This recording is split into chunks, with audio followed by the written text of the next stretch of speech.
Thank you for being with us this evening.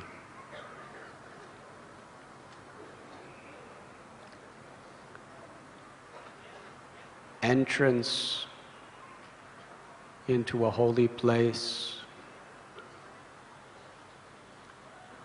is only really possible when, by the Lord's mercy, our hearts are opened with faith and devotion. Then we can access and genuinely appreciate the unlimited good fortune that we have.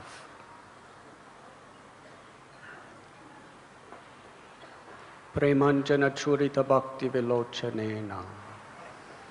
The Brahma Samhita tells us that when our eyes are decorated with prema, with spiritual love, then we can actually see Krishna personally. Bhaktyatvananya shakya aham evam vidurarjuna. Bhagavad Gita tells, it is only by bhakti,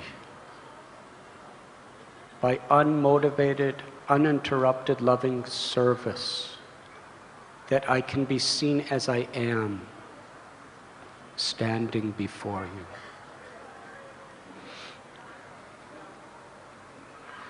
Je jatha mam prapadyante tam sthataiva bhajamyaham.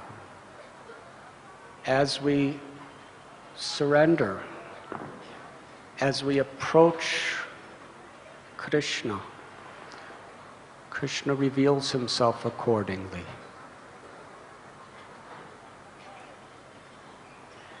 And Vrindavan is the manifested expansion of Krishna's own pastimes and pleasure potency. Vrindavan is none different from Krishna. According to the sincerity of our devotion, we will actually be able to appreciate it.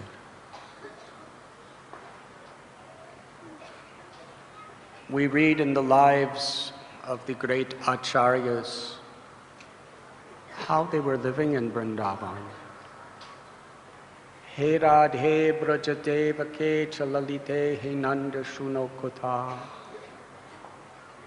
The six Goswamis, day and night, they were seeking Krishna. Seeking Krishna through pleasing Krishna, through the service of Krishna. As Srila Bhakti Siddhanta Saraswati Thakur taught us, and Srila Prabhupada cited often, do not try to see Krishna. Try to serve Krishna with such sincere devotion that Krishna is pleased to see us. Vrindavan, being Krishna's own expanded self in the form of his abode, is to be understood and approached in the same way. It is through our devotion, through our intense eagerness to serve Krishna, to please Krishna, that we can actually experience the blessing of being in Vrindavan.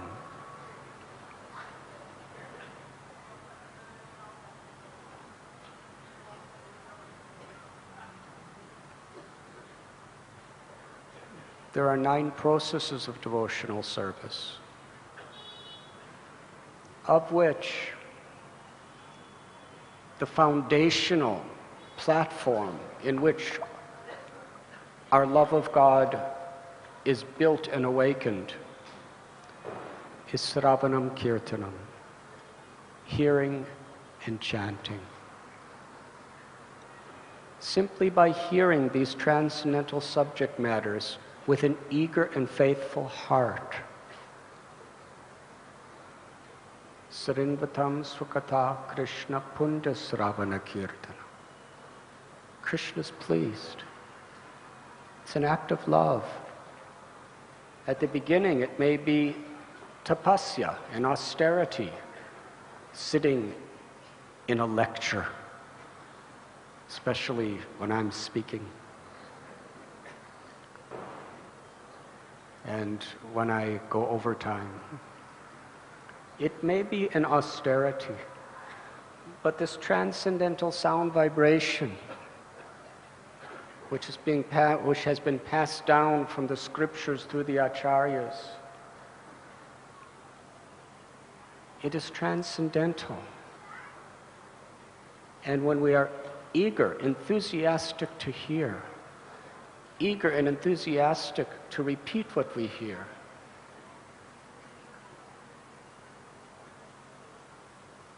then Krishna within our heart becomes very, very pleased. And when Krishna is pleased, Krishna removes all the obstacles of the modes of passion and ignorance and reveals himself. Shushushro Shridanasya Vasudeva Katharuchi Syan Mahatsevaya Viprapundya Tirtana Sevanat. The Srimad Bhagavatam tells us that we can acquire this eager taste to hear and chant the glories of the Lord when we are eager and sincere to serve great souls. Through satsang, through blessings of great souls, which naturally springs from their hearts when we desire to please them through our service, then the gates to the higher realms of true bhakti are opened from within and without. So let us attentively surrender our consciousness, surrender our very life force, which is manifested through our consciousness, by absorbing ourselves in hearing Krishna's incredible pastimes and teachings. Janma karma cha me divyam evam yoveti tattvata tyaktva deham punara janma naiti mam eti sorajana.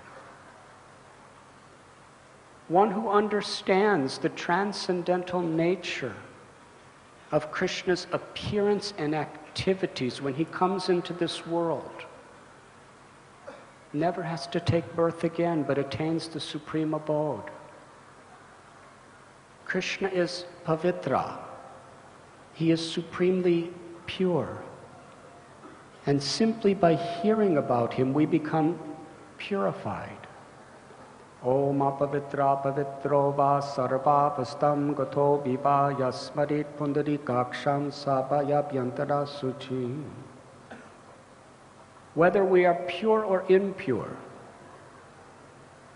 that's something that is a result of the past.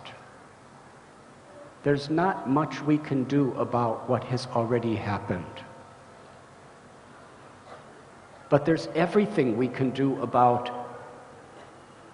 where we want to go in the present and the future.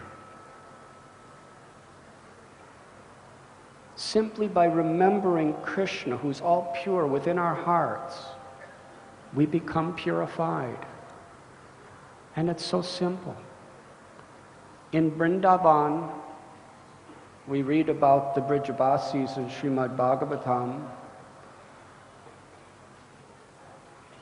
They were constantly in intimate meditation on Krishna, by speaking about him, by singing about him, by remembering him in every situation, and by chanting his holy names.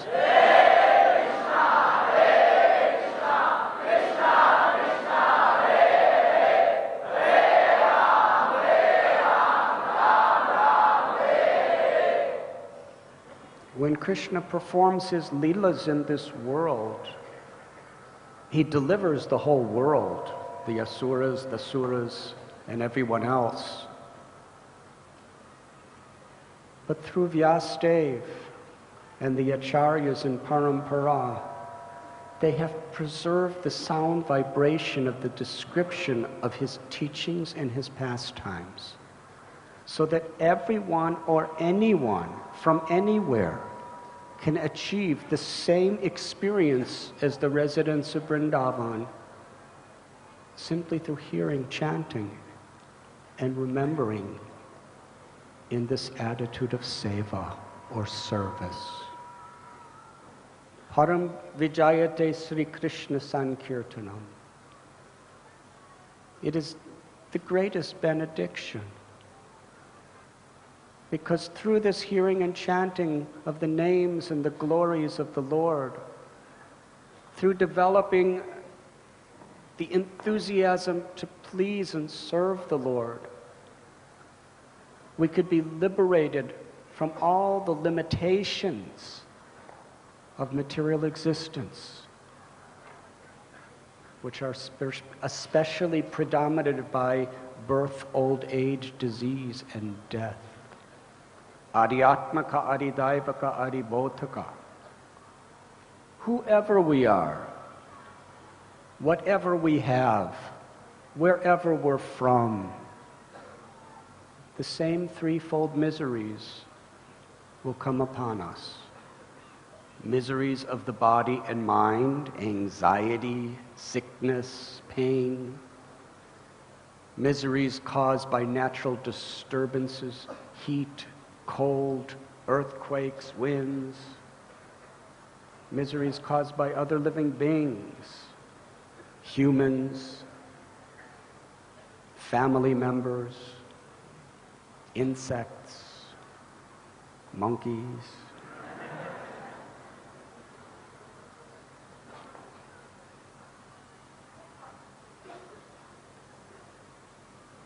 But through bhakti, through the simple process of hearing and chanting, which has descended from the spiritual world, param dristvani vartate, it's not that necessarily the material situations change, but we change. An ordinary flower in muddy water is very muddy. A lotus flower in the same water is pure and fragrant and untainted by any of the filth. So similarly, even in this world of threefold miseries, even in bodies that are going through all kinds of various transformations, through the grace of Krishna, we can connect with our eternal soul. And that is just a beginning. We can connect with the eternal love of the soul. Param dristvani vartate, and experience the happiness of Krishna's unlimited beauty, Krishna's unlimited wealth, Krishna's unlimited fame and strength, Krishna's unlimited love for us and all living beings. And that's where we take our pleasure from.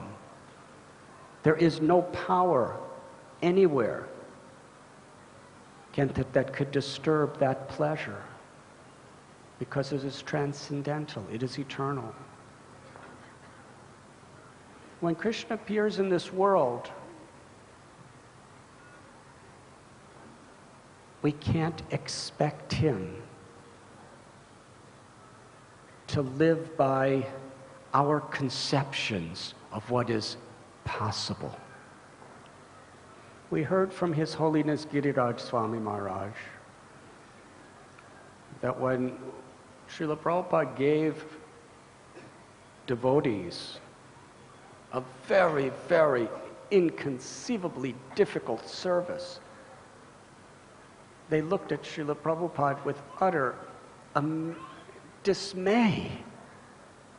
And as a matter of fact, they said, Srila Prabhupada, that is impossible.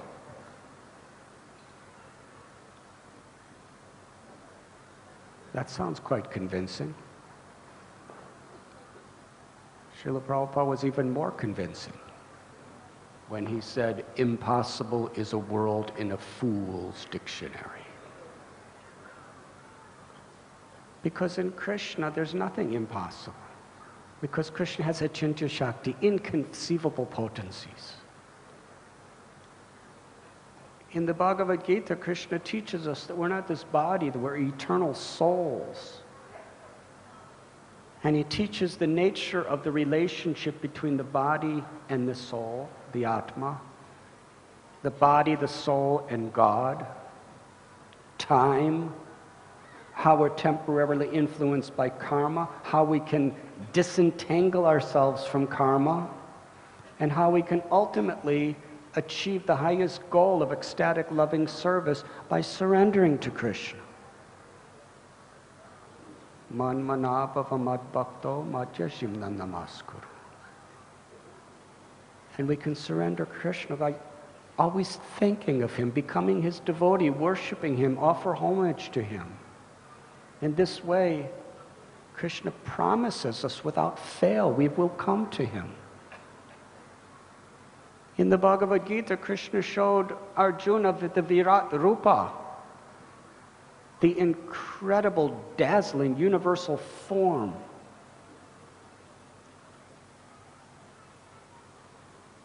However much progress in technology, no movie makers with the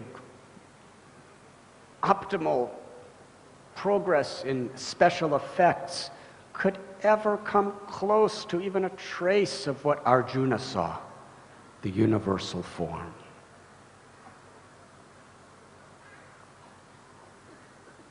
And we read in Srimad Bhagavatam about how Krishna, as Kapila Dev describes the creation of the material existence and how it works. It's absolutely inconceivable. We already know that. Our greatest scientists cannot fathom the secrets of a single atomic molecular particle. The deeper they go, the more they discover things that are just indescribable. What to speak of the universe itself, its length, its breadth, the various planets, the various life forms and different varieties of different planets. It's unbelievable. And this entire universe, which is just a speck among unlimited universes in the cosmic manifestation, is just a creation that Krishna manifests through an exhalation. God is great. You are exhaling so many times. Every few seconds you're exhaling. And you think you're great. And you think you can become God. What has been created through your exhalations? Maybe a few germs. But Krishna exhales, the cosmic manifestation is created, he inhales, and it's all destroyed.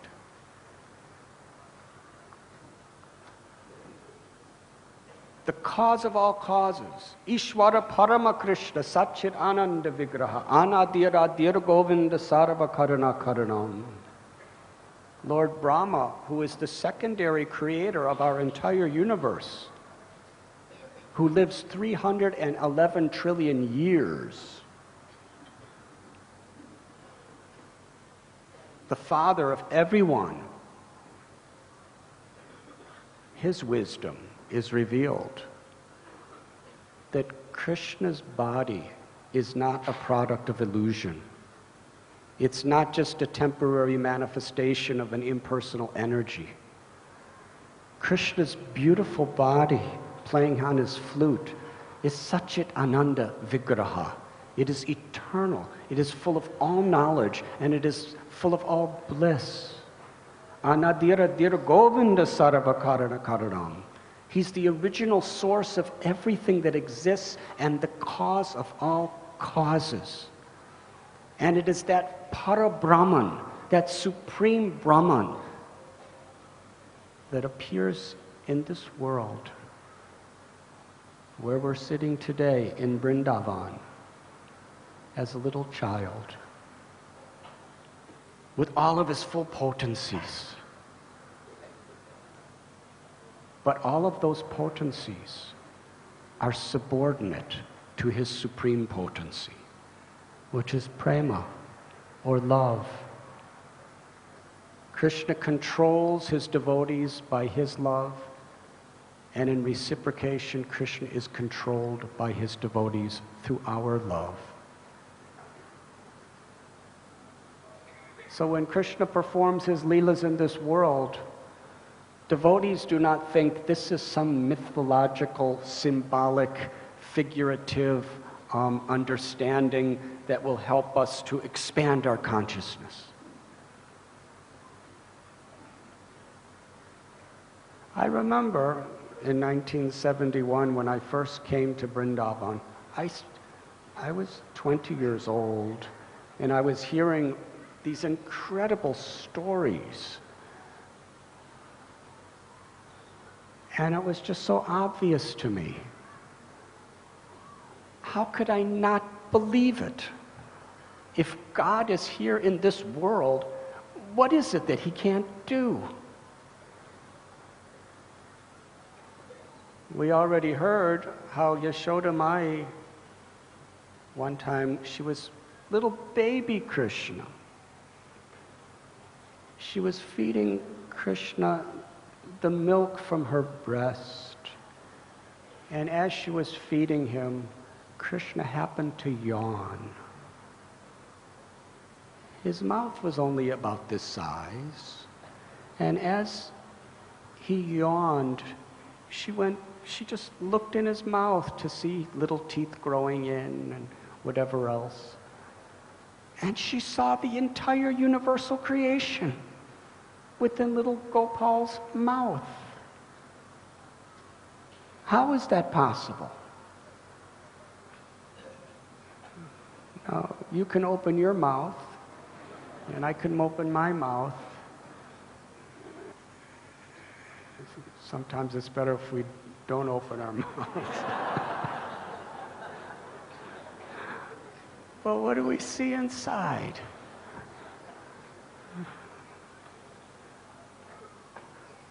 But little baby Krishna, Yashoda saw this whole universe within his mouth, and it wasn't something figurative. If Krishna can manifest the whole universal creation outside of his mouth, then he has the power to manifest it within his mouth, and his mouth is no more than a few inches wide. Why not? What's the use of being God if you can't do all these things? But Krishna does it in Vrindavan in such a special way that Yashoda Mai is seeing the entire universe in Krishna's tiny little mouth. But Krishna doesn't want her to have her motherly affection disturbed, so she is thinking that this must be some sort of disease that Krishna has. And she gets worried about Krishna. what kind of digestion? What is this inside? And then he smiles and she forgets everything.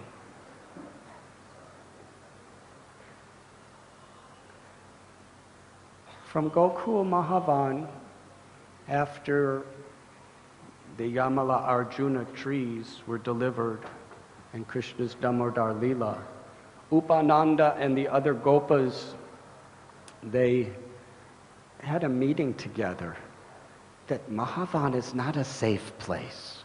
Putana, Shakatashura, Trinavarta, now these big trees are falling. I think we should go to a safer place. We should go to Vrindavan. The forest where there is the river Yamuna and there's the Govardhan Hill and the beautiful forest, let us go there. So they put everything on their ox carts and they traveled to Chatikar and began to travel like that.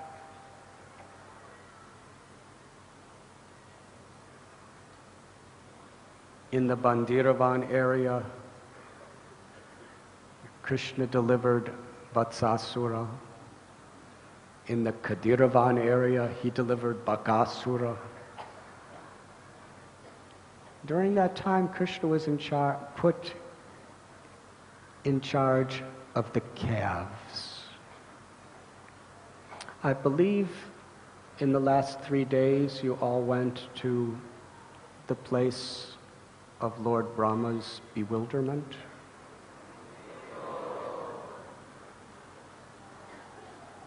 This is a very special story for so many reasons.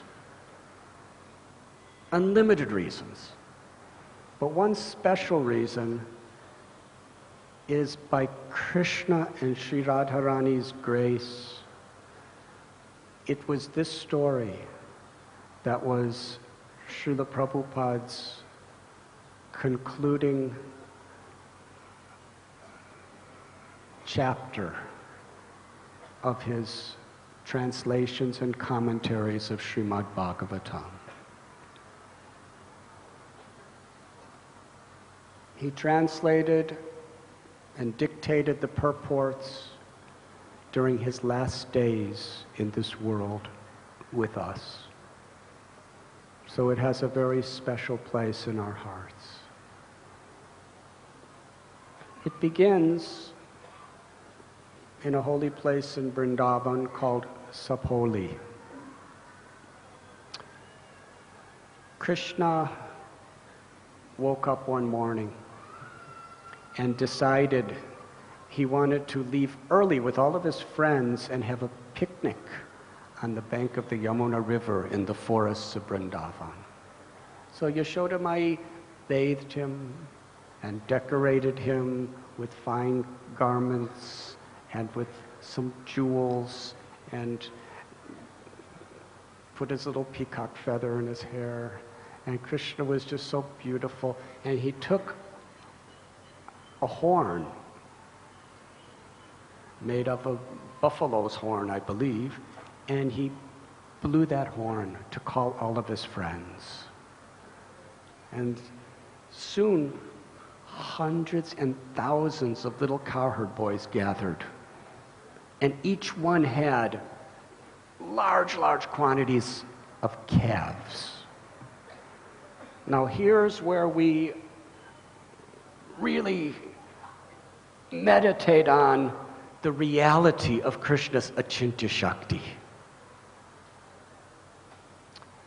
Vrindavan is said to be about 32 square miles. And Krishna had hundreds and thousands of little cowherd boys. And how many calves? The Srimad Bhagavatam says asankhya.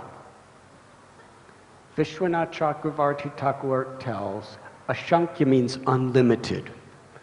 What does unlimited mean? We can talk about and think about unlimited, but we have no real conception of what it means for anything to be unlimited because our brains are so limited. It is only through faith and through mercy that we can understand the unlimited. When the unlimited wants to reveal the unlimited, then we can understand the unlimited, and if the unlimited cannot reveal the unlimited to the limited, then he's not unlimited.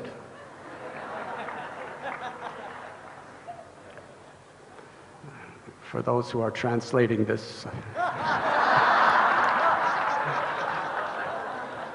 I'm sorry.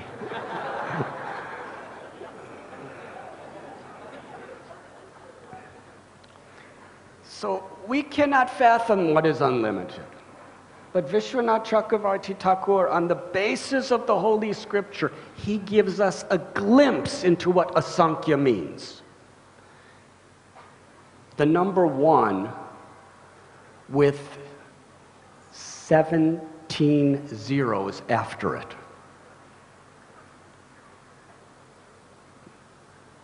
Now, my worst subject when I was in school was mathematics. I was pretty good at spelling, but I wasn't good at mathematics. Until I came in contact with the Gaudiya math.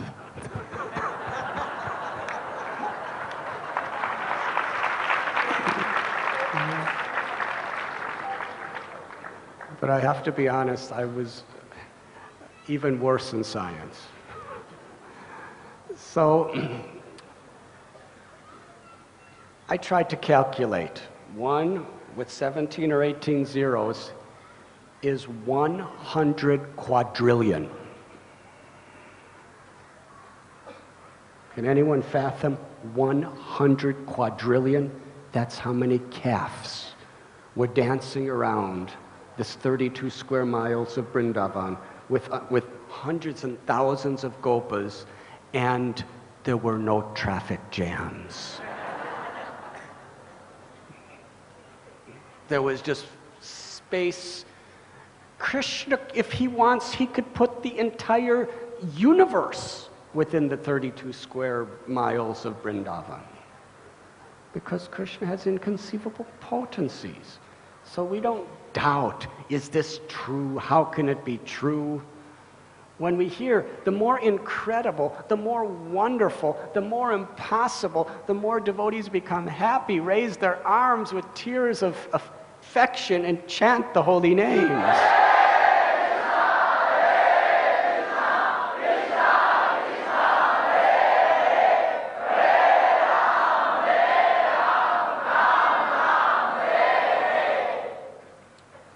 And each of the boys had their little, Prabhupada calls it a tiffin, their little lunch boxes tied up. Their mothers prepared it for them. And they had their little sticks for herding the calves. And they each had a flute and a buffalo horn. And all their mothers decorated them very nicely before they came to the pastures. But the little boys were jumping and playing. They were all with Krishna. It was early in the morning. And just for the pleasure of Krishna, and Krishna doing it just for the pleasure of the boys, they weren't so much happy, well, not happy. They weren't so much attracted by the way their parents decorated them. They started decorating themselves with leaves and with flowers and with peacock feathers and with minerals. And they were having such wonderful experience, just serving each other, decorating each other. Krishna played on his flute. That flute would mesmerize everyone. Krishna was just a small boy. The elder gopis, they were thinking that because Yashoda Mai, because her love nourishes Krishna's lips with her milk, therefore empowered by Yashoda Mai's prema, when Krishna plays his flute, it is so sweet. It melts our hearts. And as Krishna played his flute, another cowherd boy would play his horn. And one boy said, that horn sounds very harsh. I will sing just like a kokila, a sweet cuckoo bird. And another cowherd boy, and all of a sudden, all these cowherd boys started singing like cuckoo birds. And then another boy said, cowherd boys are known for their speed, not for their singing. Singing is something that Swamis do. Just watch me as I run and follow the shadow of this bird that's flying in the sky. And then hundreds of little cowherd boys started putting their arms out like wings and running exactly under the shadow of the birds. And then some of the boys, they heard the bees humming. And they all started humming like the bees. Can you imagine hundreds and thousands of cowherd boys buzzing like bees?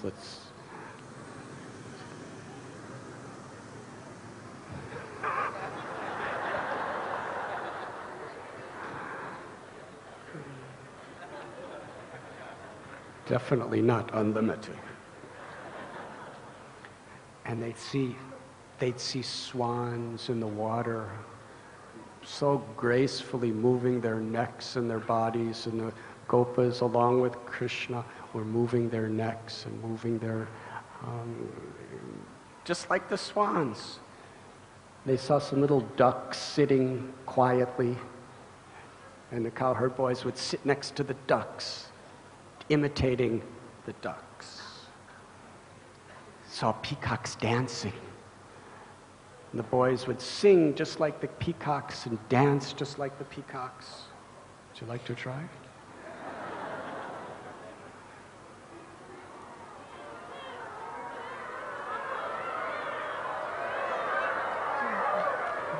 Louder, please, louder.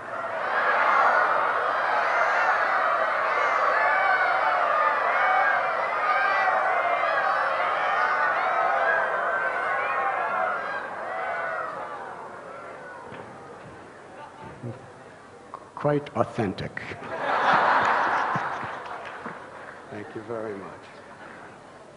And other boys, they'd see monkeys with their little baby monkeys, with their mother monkeys. They would be sitting on trees, and they wanted to climb the trees, so the boys would grab the tails of the monkeys in order to climb up to the trees. Then they'd sit next to the monkey. And the monkey would make a face toward them, a monkey face. And the boys would exactly replicate the expression of the monkey and look right back at the monkey, and the monkey would become afraid and jump off the tree, and then the boy, exactly with the same gesture as the monkey, would jump off the tree and follow the monkey. And sometimes they'd see little frogs, and they'd sit next to the frog, and the frog would hop, and the little boy would hop, and the frog would hop, and the gopa would hop, and the frog would jump in the lake of water, and the little gopa would jump in a lake of water. And others would go to the lake of water, and they'd see their reflections. And they'd start chastising the reflection. Why are you imitating me? Who are you? What are you doing here? And sometimes they'd go to a well. They'd actually start laughing at their reflection. Then they'd go to a well, and they'd scream down the well. And they'd hear the echo. And they'd go, "Array!" And they'd hear, "Array, array, array, array, array, array, array, array." And they'd start calling bad names to whoever that echo was. The gopas would just play. Krishna would go to a distant place to look at the beautiful scenery of Vrindavan, and the gopas would say, "I will run and touch Krishna first." And another would say, "No, no, no, I will run and touch Krishna first. I will touch Krishna first." And thousands of gopas were running all to touch Krishna first. And by Krishna's grace, each one is thinking that I touched Krishna first.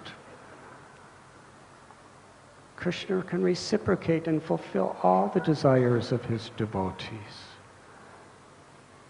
They would play so many games with the amalaki fruits. In this way they spent their time, laughing, playing. There's a beautiful verse that Shukadeva Goswami speaks, that the jnanis, they approach the absolute truth as Brahman, the all-pervading, impersonal existence. The yogis as the Paramatma, the Lord who is situated within the heart of every living being.